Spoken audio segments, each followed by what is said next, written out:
لیا میں صحت عامہ کی سہولیات اس قدر مہنگی ہو چکی ہیں کہ لوگ مختلف علاقوں میں عطائی ڈاکٹروں سے علاج کرانے پر مجبور ہیں۔ ضلع بھر میں 2 ڈسٹرکٹ ہیڈ کوارٹر اور 5 تحصیل ہیڈ کوارٹر کروٹ، چوک اعظم، فتح پور، چوبارہ اور کوٹ سلطان قائم ہیں۔ ڈاکٹروں کے کمروں کے باہر ان کے نام کی تختیاں تو لگی ہوئی ہیں، لیکن ڈاکٹروں کا مریضوں کو وقت پر ملنا تو بہت مشکل ہے۔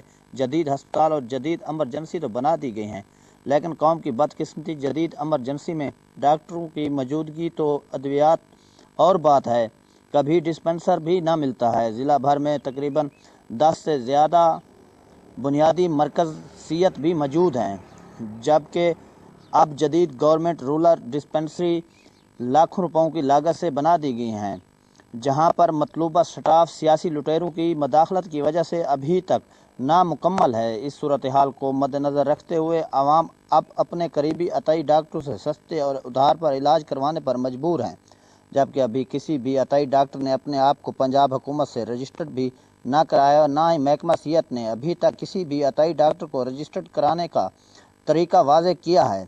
میڈیکل سٹوروں پر بھی غیر معیاری اور جعلی ادویات کی بھرمار ہے۔ عوام نے وزیر اعلیٰ پنجاب سے لیا کی ہسپتالوں کی صورتحال بہتر بنانے کی اپیل کی ہے۔ کیمرہ ٹیم کے ہمراہ ملک فیض بھلر، پاک نیوز، لیا۔